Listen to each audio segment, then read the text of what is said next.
Are you looking for ways on how to remove sensitive content on TikTok? If that is exactly what you're looking for, how you can remove sensitive content on TikTok, then that is what we're going to be talking about in this video tutorial. Hello friend, my name is Maverick from Online with Maverick, and in today's video, we're going to be talking about how you can remove sensitive content on TikTok. Doing this is simply easy. All you just have to do, once you come into your TikTok, just like this, so you are on your phone and you just tap on TikTok. So it's just going to show some, all those guys right here. And the next thing for you to do is to tap on this profile or me, just kind of a profile or me, okay? That's a kind of funny video there. So you can just tap on this profile at the top, at the bottom corner. Then the next thing is for you to tap on this hamburger icon at the top right corner. You tap on settings and privacy, and you can just come down there to digital well-being, okay?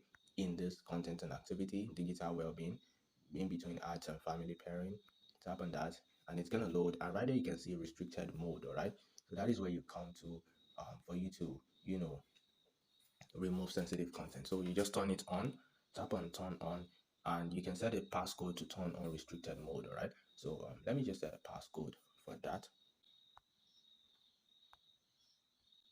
Okay, and once you set it, you're gonna confirm the passcode.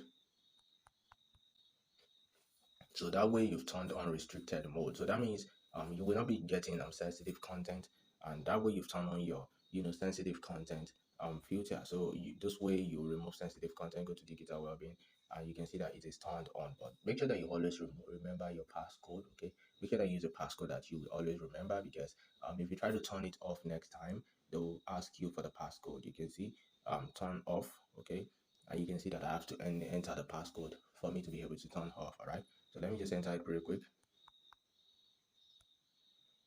and you see that I've turned off my restricted mode, which is also the sensitive content on TikTok. All right, so digital wellbeing again, and you can see that it is turned off. So now sensitive content will be showing, but if I want to turn it on, then I'll make sure that sensitive content is not showing on my TikTok. I hope this video has been helpful. If it is, please make sure that you hit the red subscribe button, and also I have several other tutorials around TikTok which you can check out right on my channel, which is going to help you also. So make sure that you check them out, and don't forget to give this video a thumbs up if you feel it is something that solves your problem. Thank you very much for your time, and I'm gonna see you in some other video tutorials. Peace.